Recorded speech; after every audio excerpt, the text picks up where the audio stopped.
ஒரு ஓனாய் என்ன செய்யறது, காட்டுக்குள்ள இருந்து அப்படியே வெளியில வந்து வீதிகளில் வீடுகள் சிற்றூர் கிராம பகுதிகளுக்கு வந்து கோழியை பிடித்து தின்னு வருது. இது தினம் கோழி எப்படி தின்னுட்டு போயிருதே அப்படின்னு நினைச்சு அந்த கிராமத்து மக்கள் ஒரு கத்தியை, கூர்மையான கத்தியை ஒரு இதுல கட்டி அப்படி வைத்து அதுல கோழி ரத்தத்தை தடவி விட்டுறாங்க. இந்த ரத்த வாடைக்கு அந்த ஓனாய் வந்து இந்த கத்தியை அப்படி நக்குது.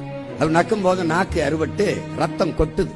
அப்ப ரத்தம் வர வர மேலும் மேலும் மேலும் மேலும் சுவைத்து சுவைத்து நக்குது. தன் ரத்தத்தையே தெரியாது சுவைச்சு சுவைச்சு அப்படியே சாப்பிட்டுட்டே இருக்கு. கடைசியா மொத்த ரத்தம் சிந்தி செத்து போகுது. அப்படிதான் என் மக்கள் இந்த ஓனாய் கத்தி மாதிரி இந்த இலவசத்துக்கு ஆசைப்பட்டு, அது உங்க ரத்தம் தான், அது உங்க காசுதான், 5000 ரூபாய் என்றால் 6800 கோடி இழக்கிறது அரசு. அரசு காசிலே ஒரு கட்சி தனக்கான வாக்கை உறுதி செய்கிறது. இது எவ்வளவு பெரிய கொடுமை, எவ்வளவு பெரிய கொடுமை. வாக்குக்கு 2000 காசு கொடுத்து உங்களுக்கு சேவை செய்ய ஒருவன் வருவானா? மக்களுக்கு சேவை செய்கிறவன் எதுக்கு காசு தருகிறான்?